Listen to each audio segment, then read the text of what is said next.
Selamat pagi saudara-saudara yang dikasihi Tuhan Yesus Kristus. 主所亲爱的弟兄姐妹们，早安！ Mari kita datang ke hadirat Tuhan dengan sukacita, karena Tuhan yang memampukan kita memasuki minggu pertama tahun 2021. 我们带着喜乐的心来到神的跟前，我们来敬拜他，因为他使我们可以进入2021年的第一个主日。 Tuhan yang telah memimpin kita di tahun-tahun yang berlalu akan tetap memimpin kita di tahun yang baru ini. 神带领我们度过以往的岁月，他并要带领我们进入新的一年。 Mari saudara kita persiapkan hati untuk datang beribadah di hadirat Tuhan. 让我们预备心来到神的跟前来敬拜他。 Mohon Tuhan berkenan dan menguatkan kita kembali untuk terus hidup bagi kemuliaan-Nya. 愿神喜悦我们的敬拜，并且坚固我们，让我们配得在他的面前。 Saat teduh. 进入默祷。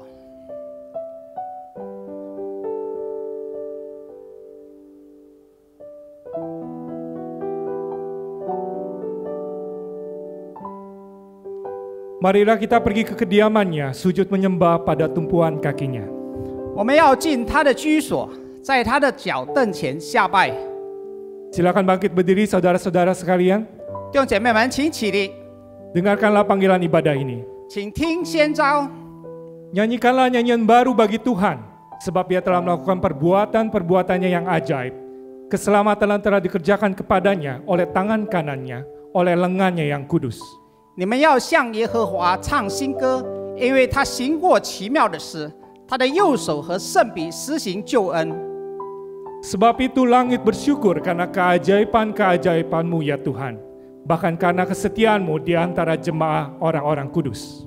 耶和华诸天要称赞你的启示，在圣子的会中要称赞你的信实。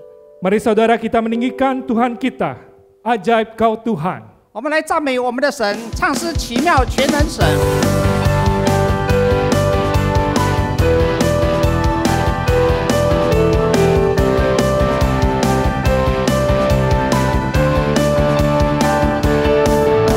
你的伟大无人能想象，你奇妙能力无人能相比。哦，主，伟大奇妙可畏，一切盼望和生命所有，完全献上，这为你而活。哦，主，你是我的君王，唯有你配得一切的尊崇。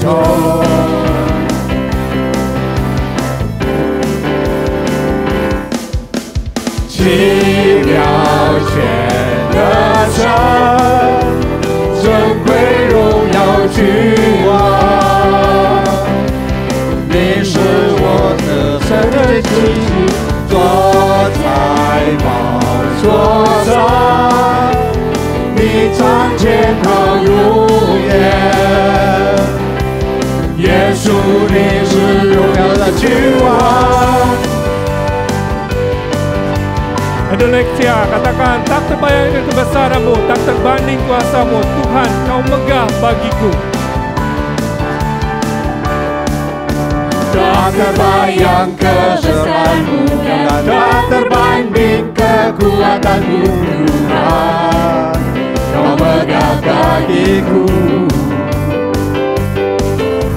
Segenap jiwa dan pengharapan aku serahkan untuk rencana-Mu, Tuhan, Kau Raja atasku. Hanya Kau yang layak ditinggikan. Semua katakan ajaib Kau Tuhan, agung dan perkasa.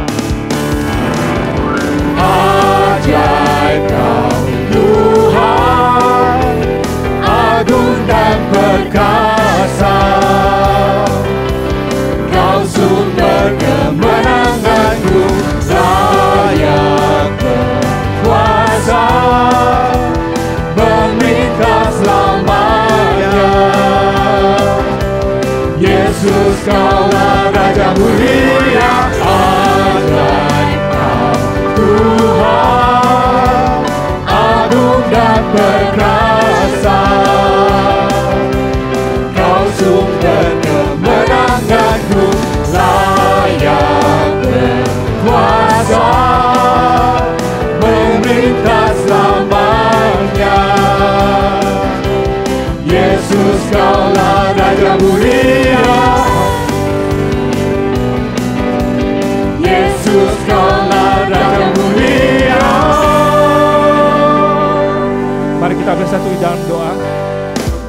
kami mengucap syukur karena pada saat ini Tuhan kami kembali lagi dikumpulkan di tempat kami masing-masing.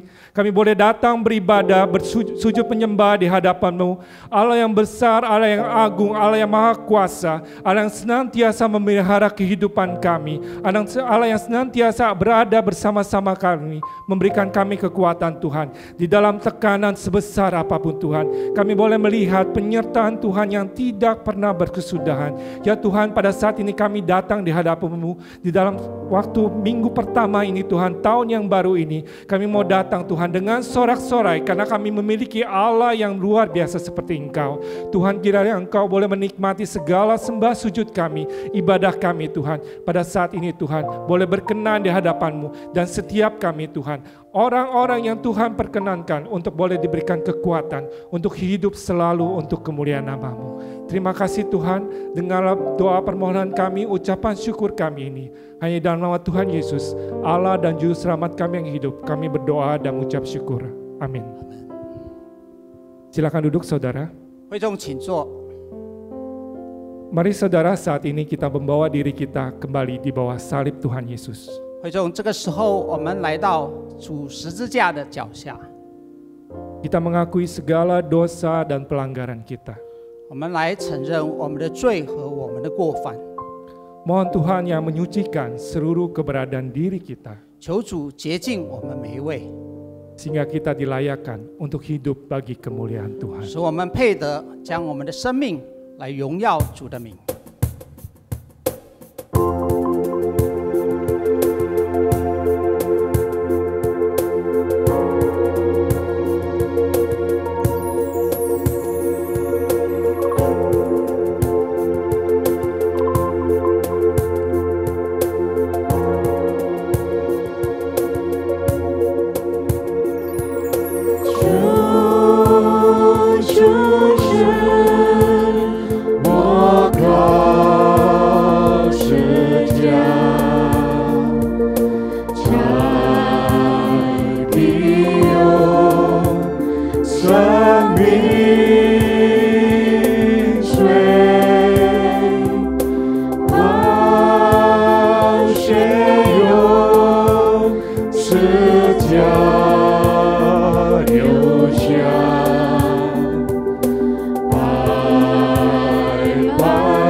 为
merelakan anak-Mu untuk mati bagi kami, menyucikan dan menebus dosa kami. Tak terbayang bagaimana perasaanmu Bapa di saat Engkau merelakan anak-Mu yang tunggal untuk mati bagi kami. Namun saat ini Engkau melihat bagaimana hati kami. Hati yang masih terus-menerus menyakiti-Mu. Hati yang masih terus-menerus mendukakan Engkau. Namun di tahun yang baru ini Tuhan, inilah kami anak-anak-Mu yang bertekad tidak lagi mau hidup di dalam menyakiti dan mendukakan Engkau lewat perbuatan-perbuatan dosa kami. Ampuni kami sekali lagi Tuhan atas kesalahan dan pelanggaran yang kami buat terhadap Engkau. Dan bawalah kami untuk dekat ke salib-Mu, tinggal di dalam Engkau. Sehingga hidup kami di tahun yang baru menjadi hidup yang berkenan kepadamu. Menjadi hidup yang makin hari makin menyerupai Engkau. Terima kasih Tuhan atas kasih-Mu. Dan hanya di dalam nama Tuhan Yesus, kami menyerahkan komitmen kami ini. Amin. Engkau telah mengampuni segala kesalahan umat-Mu, telah menutupi segala dosa mereka. 你赦免了你百姓的罪孽，遮盖了他们一切的过犯。 Silakan bangkit berdiri saudara, dengarkanlah berita anugerah ini. 会众请起立，请听恩典喜讯。 Hanya Dialah gunung batuku dan keselamatanku, kota bentengku, aku tidak akan goyah. 唯有他才是我的磐石，我的拯救，我的堡垒，我必不致摇动。 Kuatkanlah dan teguhkanlah hatimu, hai semua orang yang berkenan kepada Tuhan. 凡仰望耶和华的人，你们都要壮胆，坚固你们的心。 Mari saudara kita mau memuji Tuhan kita karena Dialah tetap selamanya menjadi gunung batu, kota benteng kita yang selalu menguatkan dan menopang di sepanjang hidup kita. 让我们来赞美我们的神，他是我们的堡垒，是我们的坚固的城。我们来赞美他，他必要帮助我们，托住我们。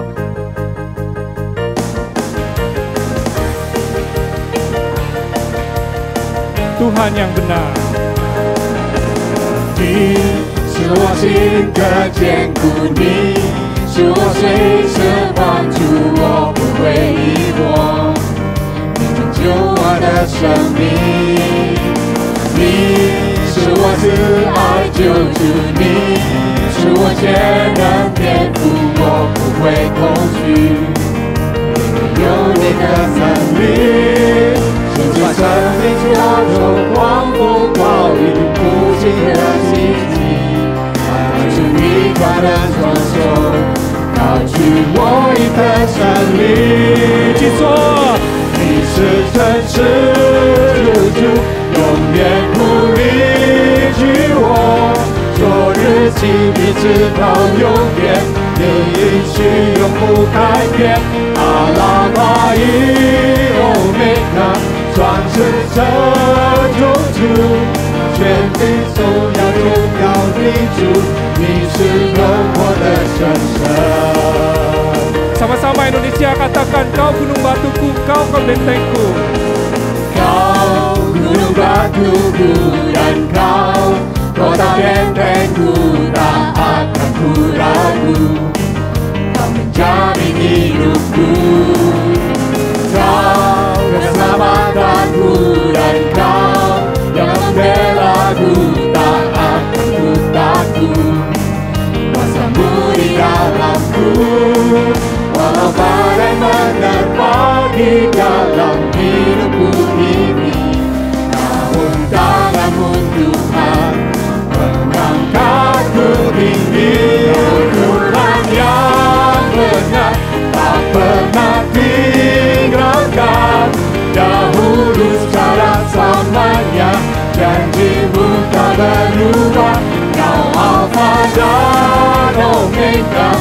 awal dan akhir, semesta alam memuja Engkau Tuhan yang benar. Tuhanlah gunung batu kita, Dialah kota benteng kita, Tuhanlah keselamatan kita, Dialah pembela kita. Tidak perlu takut dalam setiap keadaan, karena kuasa-Nya nyata di dalam kita.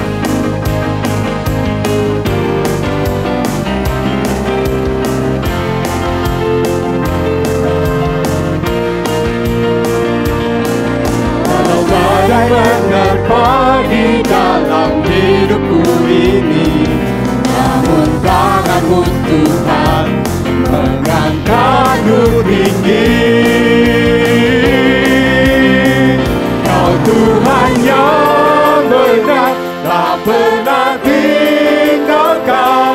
Dahulu, sekarang, selamanya, janjimu tak berubah.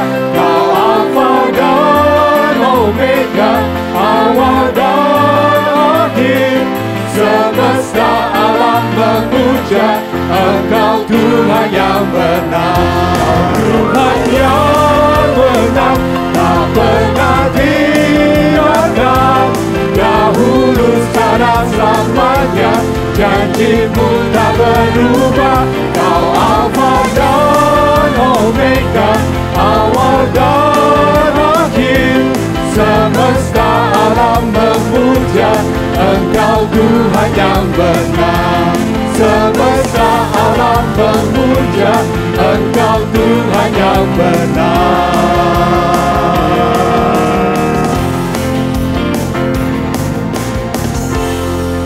Silakan duduk kembali, saudara. 会众请坐。 Saudara, Tuhan mengenal diri kita. 神认识我们每一位， Dia telah memilih kita, bahkan mengubah kita untuk kembali menjadi karyanya yang indah. 他拣选我们，并且改变我们，成为他的杰作。 Bukankah sudah sepatutnya bila kita tetap percaya kepada Tuhan, 我们岂不是应该信靠他、相信他吗？ tetap berharap padanya dan terus hidup dalam rancangannya? 我们仍然盼望他，并且活在他的计划中。 Mari saat ini kita persiapkan hati kita untuk mendengarkan firman Tuhan. 让我们这个时候预备心，来聆听神的话语。 Sampai akhir hidupku. 这一生年日，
甚至在你凡事都可能，你的大能坚固我心，使我勇敢相信。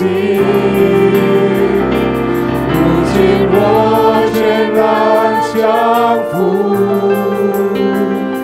甚至你为我预备道路，我要跟随你的呼召，这一生年日永远跟随不回头。 Bapa, Engkau mengenalku lebih dari siapa.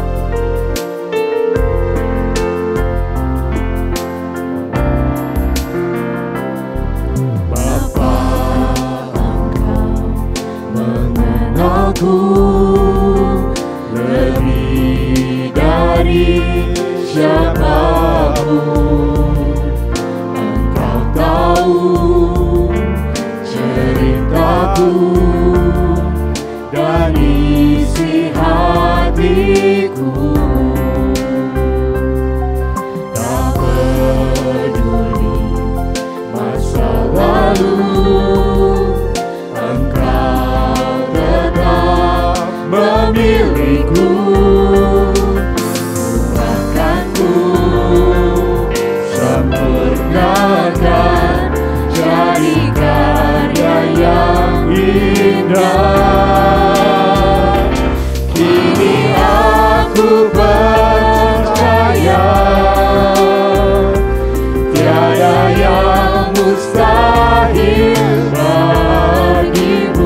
baru bagiku. Ku ikuti panggilanmu, ku kan setia sampai akhir hidupku. Ikuti panggilan Tuhan. Ku ikuti panggilanmu, ku kan setia sampai akhir hidupku.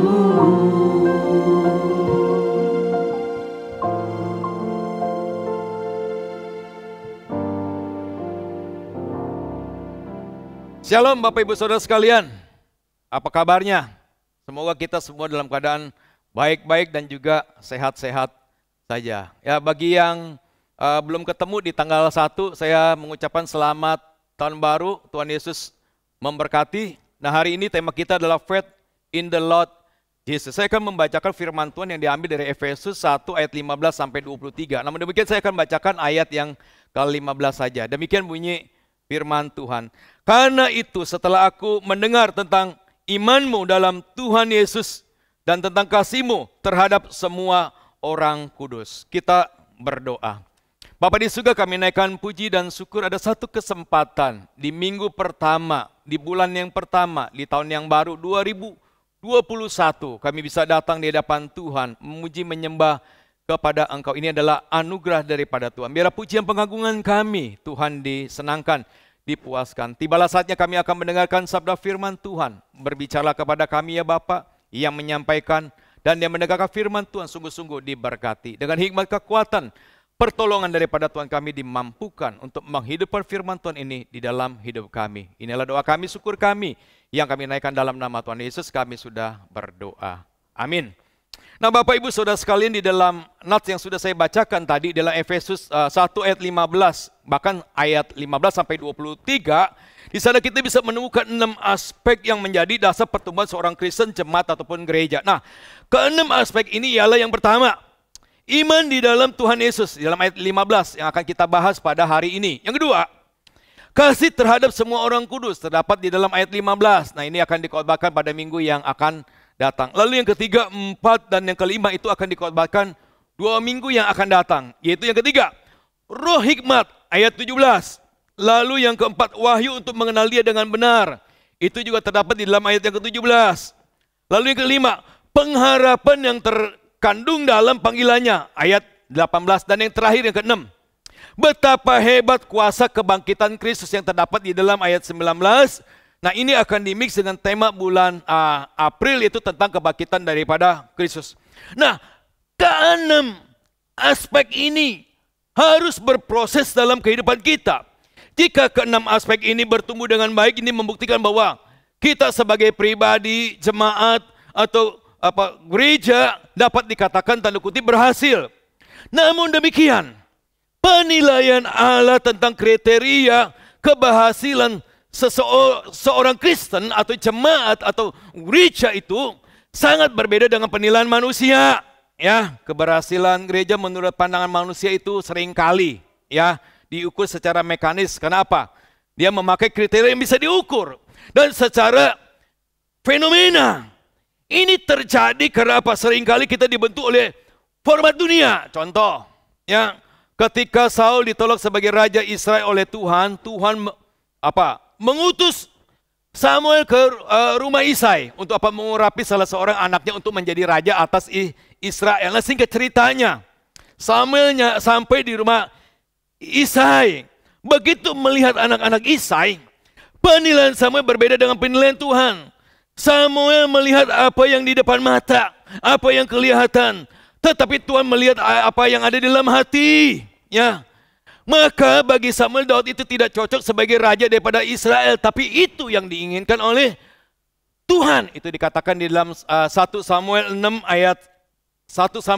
ayat 1 sampai 7.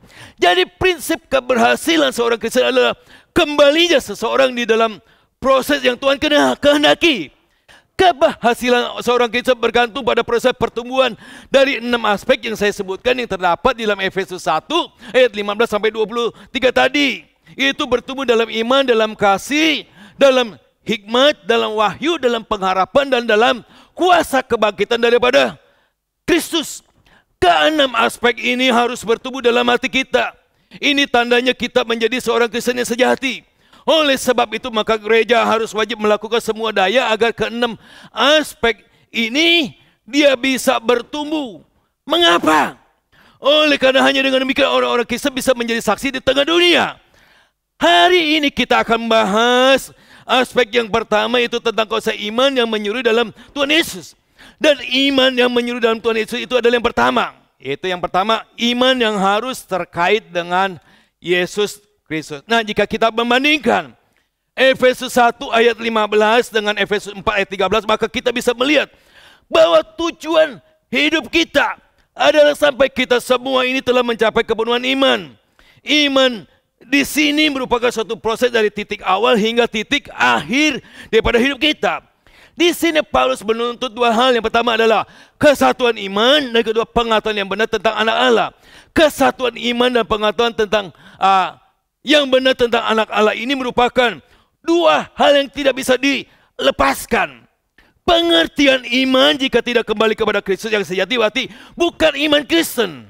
Ya, kita bisa lihat di dalam Roma 1 ayat 16 sampai 17, saya bacakan demikian. Sebab aku mempunyai keyakinan yang kokoh dalam Injil. Karena Injil adalah kekuatan Allah yang menyelamatkan setiap orang yang percaya. Pertama-tama orang Yahudi, tetapi juga orang Yunani. Sebab di dalamnya nyata kebenaran Allah yang bertolak dari iman dan memimpin kepada iman. Seperti ada tertulis, orang benar akan hidup oleh iman. Nah, teks ini membicarakan hidup seorang Kristen mulai dari iman menuju kepada iman. Di sini prinsip kebenaran dimulai dari iman menuju kepada iman. Di dalam Wahyu 2 ayat 2 sampai 3, jemaat Efesus dipuji dua hal. Yang pertama, dipuji atas jeripayanya, dan yang kedua, dipuji karena ketekunan mereka. Mereka tidak sembarangan mempermainkan dan menjual iman mereka ketika rasul-rasul palsu itu mencoba mempengaruhi mereka. Saya bacakan ayatnya ya. Ayat 2 sampai ayat yang ketiga. Aku tahu segala pekerjaanmu, baik jeripayamu maupun ketekunanmu. Aku tahu bahwa engkau tidak dapat sabar terhadap orang-orang jahat, bahwa engkau telah mencobai mereka yang menyebut dirinya rasul, tetapi yang sebenarnya tidak demikian. Bahwa engkau telah mendapati mereka pendusta, dan engkau tetap sabar, dan menderita oleh karena namaku, dan engkau tidak mengenal lelah. Sayangnya, mereka meninggalkan imannya yang semula. Ayat 4 mengatakan demikian. Namun demikian aku mencela engkau, karena engkau telah meninggalkan kasihmu yang semula. Bapak, ibu, saudara sekalian, kita harus mengaitkan seluruh aspek hidup kita dengan Kristus. Dulu ya, saya pernah besuk seorang jemaat ya, di rumahnya gitu. Dia ngaku-ngaku seorang yang sudah percaya kepada Kristus. Di rumahnya dari depan, tengah sampai belakang banyak dewa ini, banyak dewa itu, dan terakhir apa? Ada salib Kristus. Jadi saya tanya kepada dia, Pak, ini banyak patung dewa buat apa gitu ya? Lalu dia jawab, ya dia jawabnya gelap-gelapan gitu ya. Dewa ini buat menangkal ini, dewa itu buat menangkal itu. Lah kok di belakang ada salib? Ya, lalu dia berkata, kalau dewa ini kalah kan ada dewa itu. Terus saya tanya kepada dia, kalau dewa ini kalah, dewa itu kalah gimana? Ya kan ada Kristus di belakang. Lalu saya nasihatin dia, ini bukan iman ya yang terkait dengan Kristus, bukan. Ini namanya apa? Sinkretisme. Ya, ada banyak orang seperti demikian. Suatu saat saya juga pergi besuk gitu ya ke satu keluarga bersama semu, sambil saya kasih kerjaan, daripada saya kasih orang lain lebih baik kita kasih ke jemaat. Singkat ceritanya ya, kami tutup dalam doa gitu ya. Apa yang mau didoakan Bapak Ibu, lalu kita doakan. Nah, setelah saya berdoa, tiba-tiba semua lihat ke pintu rumahnya. Loh, kok ada kaca gitu ya. Lalu ditanya ke mereka, ini kenapa rumah pasang kaca gitu ya, menghadap ke rumah orang. Ya, lalu dia juga takut-takut jawabnya gitu. Ya, kata orang mesti kasih kaca gitu, karena rumah saya menghadap rumah orang lain. Lalu ya kami nasehatin, hidup kita bukan diatur oleh kaca, Tuhan yang atur gitu ya. Nanti diturunin ya. Puji Tuhan ya. Waktu besok ke berikutnya, akhirnya apa? Kaca itu sudah diturunkan gitu. Nah, ini kan bulan Januari gitu ya. 1 bulan lagi tanggal 12 Februari itu Imlek tuh. Nah, ya Imlek datang. Kumpul keluarga boleh, asal jaga supaya pakai protokol COVID-19. Makan ikan bandeng boleh, makan kue keranjang boleh, makan bersama juga boleh. Apalagi bagi-bagi angpau. Wah, semua orang juga suka dikasih angpau, termasuk juga hamba Tuhan. Nah, pantangan-pantangannya jangan kita ikutin. Ya, ada yang ngomong nggak boleh nyapu. Ya, nanti kalau disapu apa rezekinya ikut ke sapu. Ah, itu tidak terkait dengan iman Kristen. Kita jangan ikuti. Ya, ada yang bilang jangan buang sampah. Ya, kalau dibuang maka keberuntungannya dibuang. Nanti saya pindahin tuh Bantar Gebang ke rumah. Ya, orang-orang yang demikian mau makin banyak sampah, makin banyak rezeki. Ya, ini bukan iman yang terkait dengan Kristus. Katanya nggak boleh keramas kalau rambutnya dicuci, maka apa? Rezekinya itu dikuras gitu. Yang nggak boleh cuci rambut itu tuh wanita yang baru melahirkan. Dokter bilang jangan keramas, itu betul gitu ya. Tapi kalau konyen ya rambutnya udah berminyak, udah kotor ya harus dikeramas. Jangan ikutin apa tuh? Katanya jangan makan bubur. Makan bubur itu akan pertanda buruk. Ya, bawa sial, bawa apes. Kasihan tukang bubur. Ya, sumber malapetaka. Mau dikeroyok sama tukang bubur. Nah, katanya nggak boleh pakai pakaian hitam, pakaian putih. Kata ini lambang kematian. Ini semua jangan diikutin. Apalagi sembahyang ini, sembahyang itu kita jangan lakukan. Yang lain boleh dilakukan. Ya, hal-hal yang baik dilakukan, hal yang tidak baik itu tidak dilakukan. Karena apa? Tidak terkait dengan apa? Dengan Kristus, itu yang pertama. Bapak Ibu sekalian, iman bukan sekadar iman yang kembali kepada Tuhan Yesus dan pengenalan yang benar tentang Kristus. Yang kedua, iman harus mencapai integritas iman. Iman yang benar haruslah iman yang mempengaruhi seluruh pikiran dan hidup kita. Ketika kita mendengar firman Tuhan, seringkali terjadi benturan. Benturan ini merupakan benturan iman. Kadang-kadang kita hanya melihat fenomena terbentuk oleh konsep. Ini bukan konsep. Tapi ini adalah benturan yang terbentuk di akarnya. Ketika hal ini terjadi, maka akan timbul yang namanya konflik. Akibatnya iman menjadi iman yang tidak bersatu. Ya, hanya bersifat di permukaan saja. Dan apa? Dan tidak menggarap kesatuan iman yang menyeluruh. Padahal dalam ayat ini Yesus menuntut setiap orang percaya akan kesatuan iman. Yaitu harus terimplementasi secara integritas. Kenapa? Karena kita hidup di tengah-tengah situasi yang relatif dan subjektif. Dan ini sangat berpengaruh dalam kekristenan sendiri. Jika imanku berbeda dengan iman orang lain, bagaimana? Udahlah, nggak usah ribut-ribut. Ya, kita nggak usah ribut-ribut. Yang penting kita bersatu. Kalau ini terjadi penggabungan. Betul, penggabungan terjadi, namun bukan integrasi yang sejati.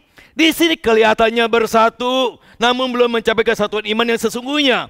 Belum kembali kepada pengenalan Kristus yang sejati. Paulus dengan tegas sekali dalam hal ini, bahwa pengetahuan iman tentang Yesus Kristus harus dibereskan. Masalahnya adalah siapa yang harus melakukan. Di dalam Efesus pasal 4 ayat 11 sampai 12 ini dikatakan jawaban yang jelas bahwa setiap orang Kristen harus menggarap imannya. Ada penginjil, ada gembala, ada pengajar. Semua Tuhan berikan untuk memperlengkapi orang-orang kudus. Gereja yang sejati adalah gereja yang mendidik setiap jemaat untuk belajar firman Tuhan dengan baik. Gereja yang tidak mendidik setiap jemaat untuk belajar firman Tuhan dengan baik berarti gereja yang lumpuh. Lalu tugas mengerti firman Tuhan dengan baik adalah tugas daripada jemaat. Saudara-saudari yang terkasih, Tuhan menugaskan kita untuk memperlengkapi diri supaya kita bisa bekerja melayani Dia di dalam pembangunan tubuh Kristus. Maka di sini dikatakan setiap orang Kristen yang pertama harus mencapai kesatuan iman. Yang kedua, harus mendapatkan pengetahuan yang benar tentang anak Allah. Yang ketiga, mencapai kedewasaan penuh. Yang keempat, mencapai tingkat pertumbuhan yang sesuai dengan kepenuhan Kristus. Ini yang dituntut di dalam Efesus pasal 4 ayat 12 sampai 13. Sehingga orang percaya itu menjadi nyata di dalam hidupnya. Apa yang diimani sesuai dengan perbuatannya. Apa yang dikatakan sesuai dengan tindakannya. Abraham waktu dia pergi ke Mesir ya, dia bawa Sarah istrinya. Istrinya cantik luar biasa. Maka di hadapan Firaun, dia mengaku bahwa Sarah itu adalah adiknya. Singkat ceritanya akhirnya apa? Firaun ingin mengambil Sarah sebagai istrinya. Lalu apa? Tuhan datangkan tulah yang luar biasa kepada Firaun. Akhirnya apa? Firaun membatalkannya. Betul Sarah itu adalah adik daripada Abraham. Tapi motivasinya tetap tidak sesuai dengan integritas iman Kristen. Lalu diulangi lagi gitu ya. Abraham juga pernah di hadapan Abimelek, Raja Gerar. Ya, dia berkata Sarah itu adalah adiknya. Betul.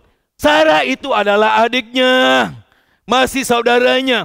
Tapi motivasinya tidak sesuai dengan integritas Kristen. Ya. Petrus juga pernah berkata, dia bersedia masuk penjara, bersedia mati bersama-sama dengan Kristus, tapi akhirnya apa? Menyangkal Yesus 3 kali. Ya, ini bukan iman yang mencapai integritas. Ya, dulu departemen misi gereja kami, ya bukan di sini gitu ya. Ada seorang hamba Tuhan yang diutus ke Aceh, ya untuk melakukan pekerjaan misi. Dia lakukan ini dan itu. Singkat ceritanya ini dia mau buka apa? Peternakan ikan gitu. Diajukan, ya kita ACC gitu ya. Karena ini bisa mendukung ekonomi rakyat setempat. Lalu diajukan nih, buka les ini, les itu. Akhirnya apa? Bukalah satu center ya, pendidikan. Di sana bisa les komputer, bahasa dan lain sebagainya gitu. Didukung. Ya karena gereja kami juga mendapatkan dana dari Amerika sehingga uang itu disalurkan ke Aceh. Nah, singkat ceritanya, gembala kami pergi pelayanan ke Bandung, ya biasa hamba Tuhan ketemu hamba Tuhan ngomong soal pelayanan gitu ya. Gembala saya mengatakan, saya lagi buka pekerjaan misi loh di Aceh. Dia juga mengatakan saya juga buka di Aceh tuh. Nah, ya apa sih yang dilakukan di sana? Oh, ada peternakan ikan. Lalu buka khusus center gitu, ada les komputer lah, Inggris dan lain sebagainya. Gembala kami juga ngomong, sama ya.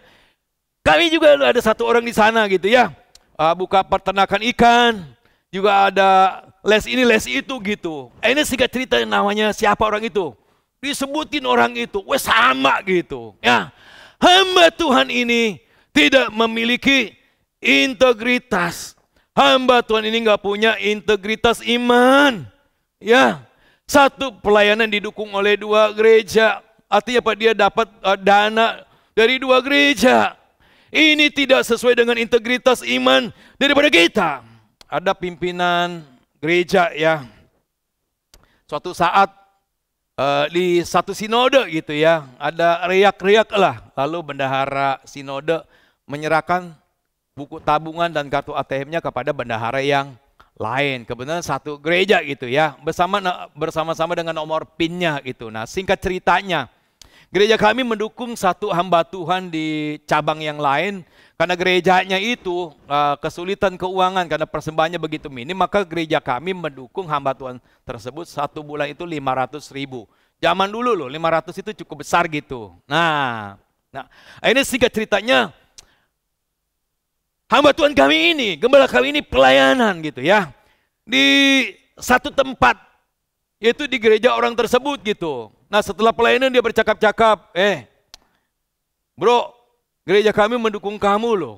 Cukup lama gitu ya, karena dia nggak memberikan itu ya, tanda terima kasih ke gereja gitu. Jadi kita ingin tanya apakah duit itu sudah sampai atau tidak. Gereja kami udah dukung kamu loh, udah cukup lama gitu ya, 2-3 tahun gitu. Dia bilang, enggak, saya enggak terima tuh, dia bilang gitu. Yang benar, kami tiap minggu dukung kamu loh. Enggak, saya enggak terima. Dalam hati, gembala saya gitu, pantesan aja gitu ya, enggak ada tanda terima kasih. Akhirnya pulang, diselidikin gitu ya. Diselidikin, ternyata apa? Bendahara itu yang jadi pimpinan di gereja kami itu, ya, uang yang masuk di dalam rekening itu, dia bulan ditarikin 500.000 ya. Selama berapa? Selama 2-3 tahun. Ya, ditarikin, diinterogasilah ya oleh kami hamba Tuhan gitu. Dia bilang dia simpan di rumah. Aduh, Ya, orang dunia juga tahu, anak kecil juga tahu. Uang itu harus disetor kepada hamba Tuhan itu tiap bulan 500.000. Bukan kamu tarikin, simpen di rumah, bukan. Saya tidak tahu pergumulan dia, tetapi ini adalah tidak sesuai dengan integritas iman. Ini menyalahi firman Tuhan. Akhirnya bagaimana? Kita skorsing dia, kita disiplinkan dia 1,5 tahun. Kenapa? Karena tidak sesuai dengan integritas iman daripada kita. Itu yang kedua. Yang ketiga, iman yang harus bertahan di dalam tekanan. Iman sejati bukan sekadar diintegrasikan, tetapi harus bertahan di dalam tekanan, yaitu di dalam penderitaan, dalam kesengsaraan. Di tengah-tengah berbagai macam terpaan badai dan berbagai iming-iming manisnya dunia yang berdosa ini. Disinilah kekristenan diuji dalam 2 hal. Yang pertama, dengan penderitaan dan kita tidak menjadi malu. Itu dikatakan dalam 2 Timotius 1 ayat 12, saya bacakan. Itulah sebabnya aku menderita semuanya ini, tetapi aku tidak malu. Karena aku tahu kepada siapa aku percaya dan aku yakin bahwa dia berkuasa memeliharakan apa yang telah dipercayakannya kepadaku hingga pada hari Tuhan. Pada waktu penderitaan datang, tetapi kita tetap bertahan dan rela untuk berkorban demi Yesus. Ini membuktikan seberapa jauh kita mengenal Yesus. Iman kita kepada Dia menyebabkan kita berani untuk menderita semua ini. Dalam 2 Timotius 3 ayat 12 mengatakan demikian. Memang setiap orang yang mau beribadah di dalam Kristus Yesus akan menderita aniaya. Ajaran mengenai penderitaan ini berulang kali diajarkan dalam firman Tuhan, diajarkan di dalam perjanjian lama. Maka kita bersiap-siaplah untuk menderita. Bahkan firman Tuhan mengatakan, berbahagialah orang dianiaya. Itu yang pertama. Ya, yang kedua, dengan berbagai-bagai pencobaan, setiap orang percaya yang mempunyai pengetahuan iman yang sejati dalam Kristus, dia tidak mudah dijatuhkan di dalam berbagai-bagai pencobaan dan iming-iming dunia ini. Hari ini banyak orang Kristen dijatuhkan oleh berbagai-bagai iming-iming dunia ini. Misalnya oleh materialisme, ada yang karena wanita, ada yang karena kekuasaan dan lain sebagainya. Seberapa jauh pengenalan kita kepada Yesus, sejauh itu jugalah kita bisa melatih dan mendidik iman kita untuk tetap bertahan dan tidak mudah terpancing dengan berbagai macam godaan dunia ini. Bapak, Ibu, Saudara sekalian, iman yang sejati adalah iman yang terbentuk menjadi satu keutuhan yang saling mengikat satu sama lainnya.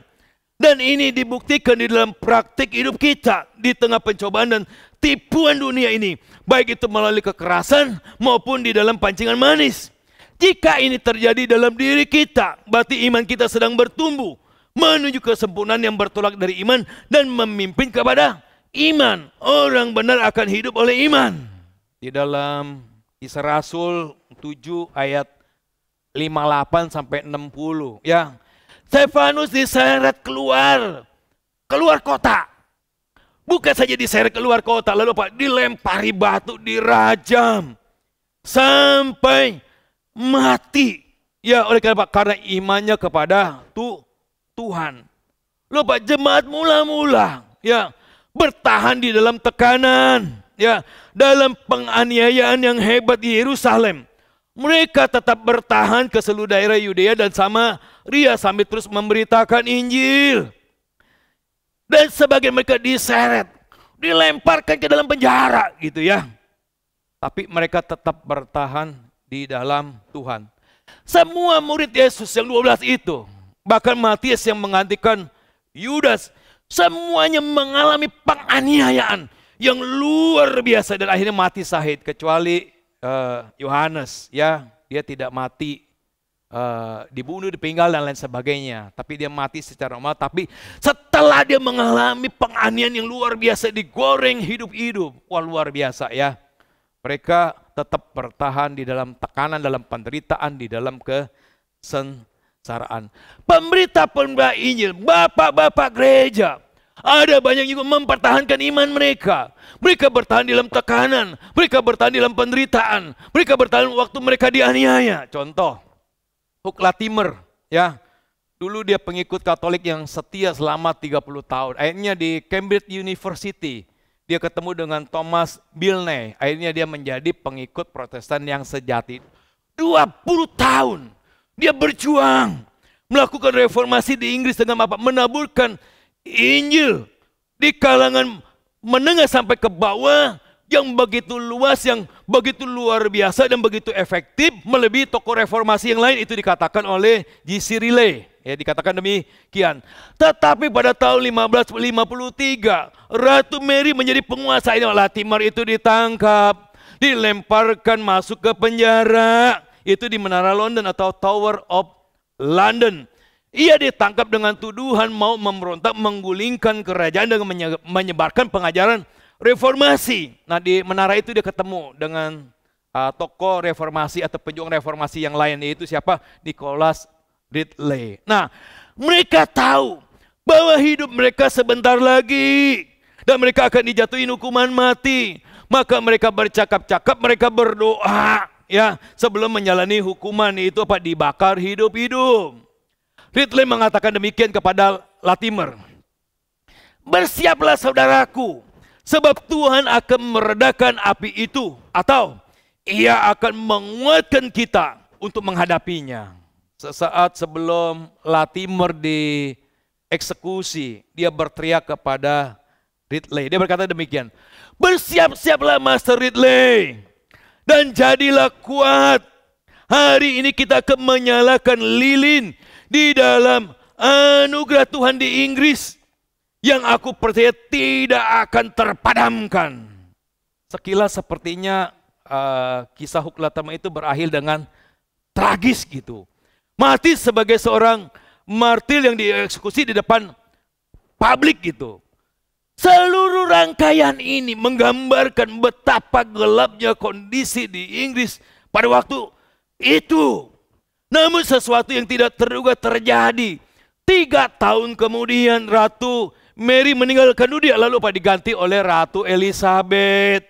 Ya, dia pendukung kaum daripada Protestan dan akhirnya gereja Protestan pun akhirnya didirikan secara permanen di Inggris. Sesuatu yang sangat luar biasa. Bapak, Ibu, Saudara sekalian, hari ini kita sudah belajar satu firman Tuhan, itu faith in the Lord.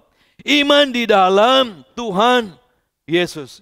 Yang dimana di dalamnya kita bisa belajar bahwa iman di dalam Tuhan Yesus itu artinya apa? Iman yang harus terkait dengan Tuhan Yesus. Seluruh aspek hidup kita harus kita kaitkan dengan Kristus. Iman di dalam Tuhan Yesus juga adalah iman yang harus mencapai integritas iman. Yaitu apa yang kita katakan harus sesuai dengan perbuatan kita. Apa yang kita imani itu harus kita lakukan menjadi nyata di dalam kehidupan kita. Iman di dalam Tuhan Yesus itu juga adalah yang ketiga, adalah iman yang harus bertahan di dalam tekanan, di dalam penderitaan, di dalam kesengsaraan, di dalam aniaya dan lain sebagainya. Maka kita bisa dikatakan memiliki iman di dalam Tuhan Yesus. Biar firman Tuhan ini menghibur, menguatkan dan menumbuhkan, bahkan mengoreksi setiap kita. Kita berdoa. Bapa dalam surga, kami datang di hadapan Engkau, hamba-Mu sudah menyampaikan kebenaran firman Tuhan ini. Biar setiap kami yang mendengarkan bahwa iman di dalam Tuhan Yesus itu adalah iman yang sungguh-sungguh bukan saja kami ucapkan, tetapi juga harus nyata di dalam hidup ini.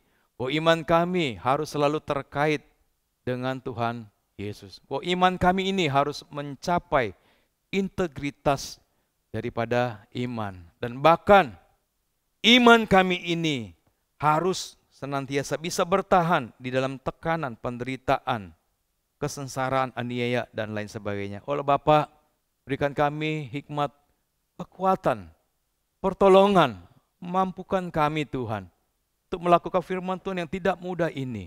Sehingga hidup kami sungguh-sungguh boleh berkenan di dalam hati Tuhan. Sekali lagi kami menyerahkan biar firman Tuhan ini terus tertanam di dalam hati kami. Bukan saja tertanam, kami mau renungkan, kami mau lakukan di dalam hidup kami. Terpujilah nama Engkau Tuhan, di dalam nama Tuhan kami Yesus kami sudah berdoa. Amin.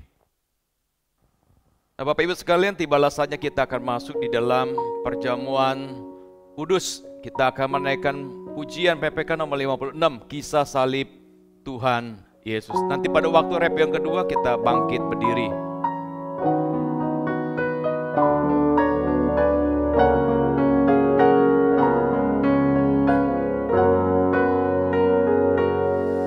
Pernahkah kau renungkan kisah salib Tuhan Yesus? Darahnya mengalir dari rusuk untuk menebus dosa. Yesus menderita bagimu, Yesus mati bagimu. Cinta yang ajaib bagimu, Yesus mati bagimu. Kita bangkit berdiri. Yesus menderita bagimu, Yesus mati bagimu. Cinta yang ajaib bagimu, Yesus mati bagimu.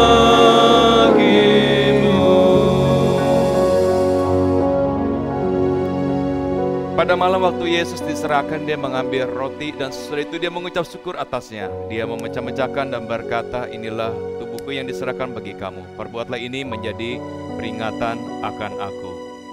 Demikian pula setelah makan dia mengambil cawan lalu berkata, cawan ini adalah perjanjian baru yang dimeteraikan oleh darahku. Perbuatlah ini setiap kali kamu meminumnya menjadi peringatan akan aku. Bapak, Ibu, Saudara sekalian, sebelum kita makan roti yang melambangkan tubuh Kristus yang dipecahkan bagi kita dan minum anggur yang melambangkan darah Kristus yang tercurah, mati di atas kayu salib, menggantikan kita. Firman Tuhan mengajarkan kepada kita untuk kita merenungkan, kita introspeksi diri. Apakah selama 1 bulan ini ada banyak perkara pelanggaran dosa yang kita lakukan? Mari kita datang di hadapan Tuhan, kita minta ampun di hadapan Tuhan. Itu yang pertama. Lalu setelah itu yang kedua, kita bersyukur di hadapan Tuhan. Minggu demi minggu, bulan demi bulan, dalam tahun 2020 kita bisa melalui itu karena anugerah daripada Tuhan. Kita bersyukur kepada Tuhan. Dan yang terakhir, yang ketiga, mari di tahun yang baru, minggu pertama tahun 2021, kita berkomitmen untuk lebih baik lagi hidup bagi Tuhan. Saya berikan waktu kepada setiap kita untuk berdoa.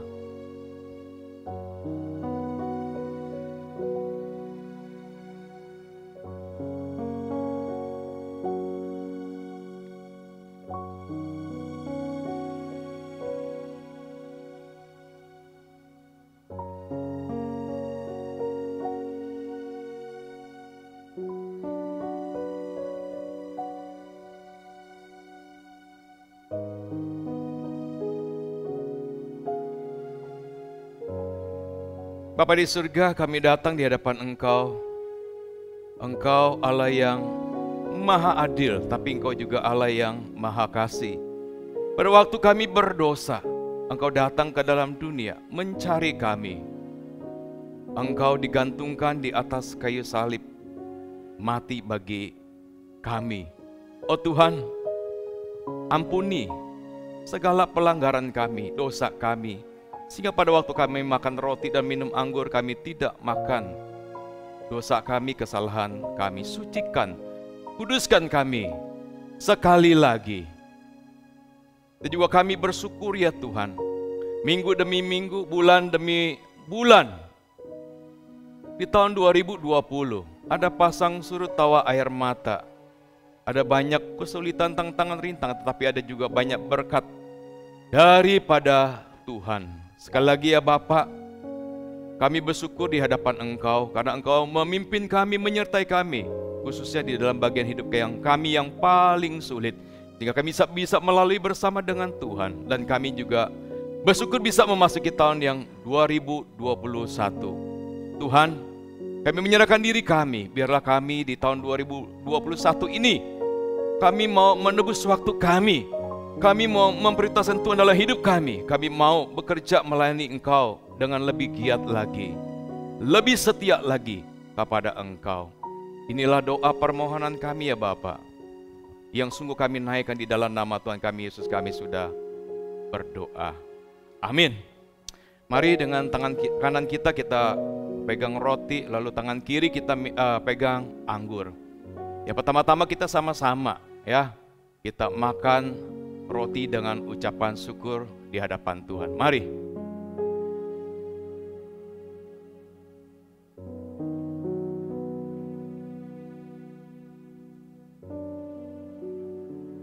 Setelah itu kita pindahkan cawan kita ke tangan kanan.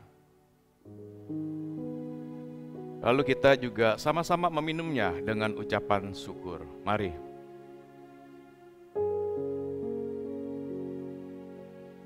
Kita berdoa. Bapa di surga, kami naikkan puji dan syukur kepada Engkau Allah yang baik, yang sudah menyelamatkan kami. Hari ini Tuhan, kami bisa bersemeja dengan Tuhan, makan roti yang melambangkan tubuh Kristus yang terpecahkan bagi kami, dan minum anggur yang melambangkan darah Kristus yang dicurahkan bagi kami, sehingga kami diselamatkan. Kami menjadi anak-anak Tuhan, bahkan kami juga dilibatkan dalam pelayanan Tuhan. Biarlah Tuhan kami selalu ingat akan peristiwa di Kalvari. Bukan saja kami nikmati, kami juga mau memberitakan, mengabarkan Kristus yang mengasihi kami dan bahkan mengasihi orang yang belum mengenal kepada Tuhan. Engkau pimpin seluruh hidup kami sehingga hidup kami makin berkenan kepada Engkau. Pakai kami menjadi alat di tangan Tuhan. Terpujilah nama Engkau Tuhan. Di dalam nama Tuhan kami Yesus kami sudah berdoa. Amin. Silakan duduk, Tuhan Yesus memberkati. Silakan bangkit berdiri saudara. 弟兄姐妹们，请起立。 Kita akan memasuki saat memberikan persembahan. 这个时候我们要进入奉献。 Persembahan dilakukan dengan mentransfer ke rekening yang tertera di layar atau barcode yang ada di layar. 奉献可以透过转账汇到本堂的户口，或者借着二维码扫描。 Ayat persembahan diambil dari Roma 12 ayat 1. 奉献的信息是取自于罗马书12章第1节。 Karena itu saudara-saudara, demi kemurahan Allah, aku menasihatkan kamu supaya kamu mempersembahkan tubuhmu sebagai persembahan yang hidup, yang kudus dan yang berkenan kepada Allah. Itu adalah ibadahmu yang sejati. 所以弟兄们，我以神的慈悲劝你们，将身体献上，当作活祭，是圣洁的，是神所喜悦的。你们如此侍奉，乃是理所当然的。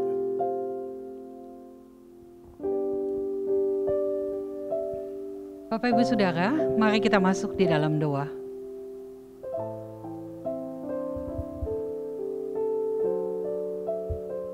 Bapak, kami bersyukur. Kami tahu oleh karena kasih, kemurahan dan rahmat-Mu lah kami bisa memasuki tahun yang baru ini. Dan kami diberikan kesempatan yang luar biasa untuk kembali dapat mempersembahkan sebagian dari apa yang kami miliki untuk pekerjaan Tuhan.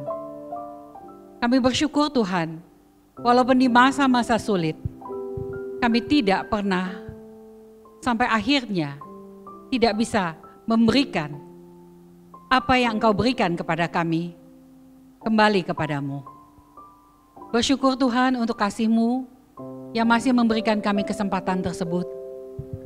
Namun Tuhan, biarlah di tahun yang baru, kami tidak hanya memberi materi yang kami miliki kepadamu, tetapi kami juga boleh, biarlah kami juga boleh memberikan seantero hidup kami sebagai persembahan kami yang kudus dan yang berkenan kepadamu. Terima kasih Tuhan untuk anugerah demi anugerah yang Engkau berikan kepada kami. Hanya di dalam nama Tuhan Yesus kami bersyukur dan berdoa. Amin.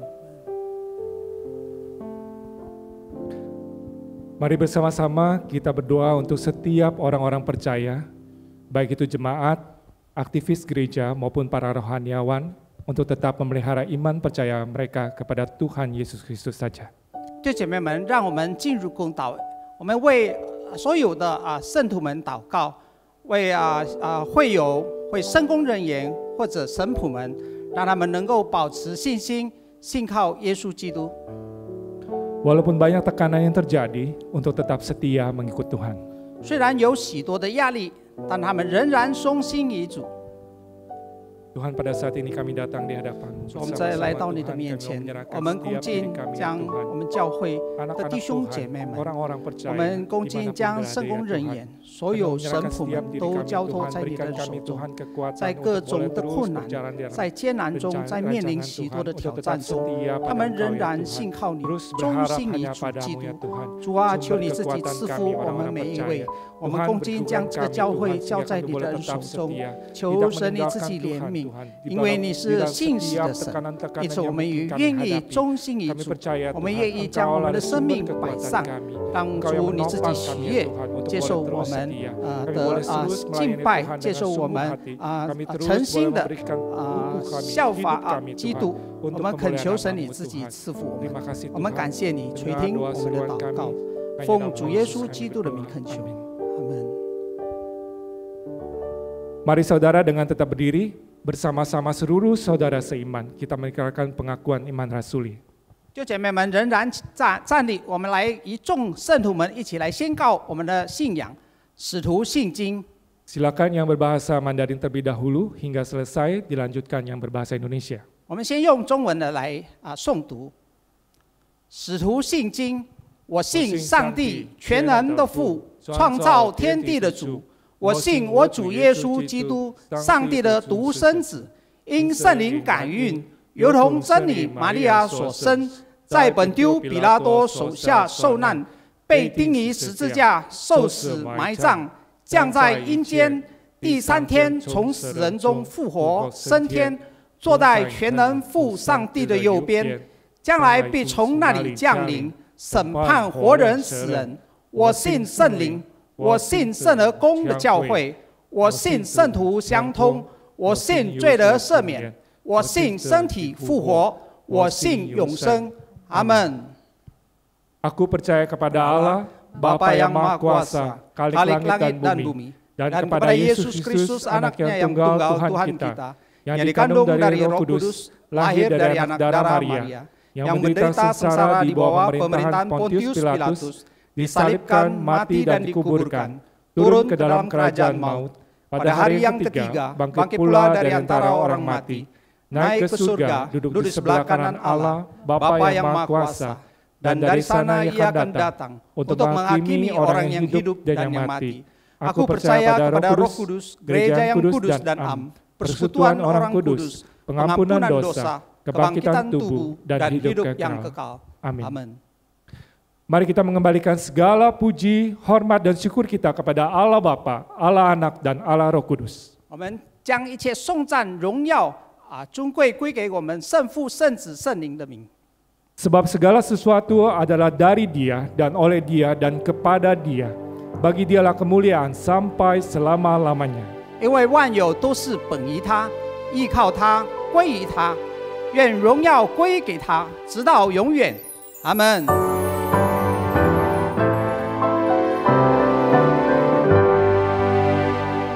不知天之下万国万民，今生赞美父子三一，三一天地包容同存，我有此愿从不知根。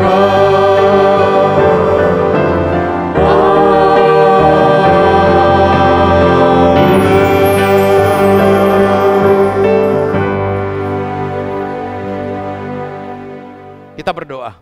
Bapa di surga, kami naikkan puji dan syukur kami sudah bisa beribadah kepada Tuhan. Di tahun yang baru, di minggu yang pertama, di bulan yang pertama.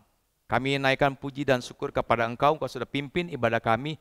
Biar Tuhan dipuaskan, disenangkan, dan firman Tuhan sudah melengkapi kami. Agar kami memiliki iman di dalam Kristus. Dan biarlah ya Tuhan firman Tuhan ini dengan pertolongan Tuhan kami melakukan dalam hidup kami. Hamba-Mu berdoa ya Tuhan buat anak-anak-Mu yang pada tahun baru ini Tuhan. Mereka yang belajar tambahkan hikmat kuasa.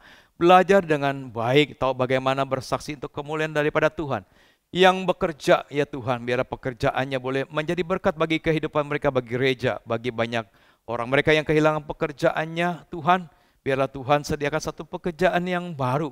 Dan mereka yang merintis usaha, Engkau tolong memimpin dan bahkan menyertai dan juga bahkan memberkati mereka. Kami juga menyerahkan mereka yang sakit, Tuhan jamah, pulihkan, sembuhkan mereka. Dan juga kami rindu Tuhan juga memberkati kehidupan kami. Jemaat yang terkasih, sebelum kita menyelesaikan ibadah kita pada hari ini, arahkan hati kita dan terimalah berkat daripada Tuhan. Kiranya kasih daripada Allah Bapa yang berlimpah-limpah, kasih setia Allah Anak Tuhan kita, Yesus Kristus, yang tak pernah berkesudahan, lalu gerakan nasihat, penghiburan, kekuatan, pertolongan daripada Allah Roh Kudus senantiasa memimpin Bapak Ibu sekalian untuk menjadi pelaku-pelaku firman mulai saat ini sampai Maranatha. Haleluya. Amin.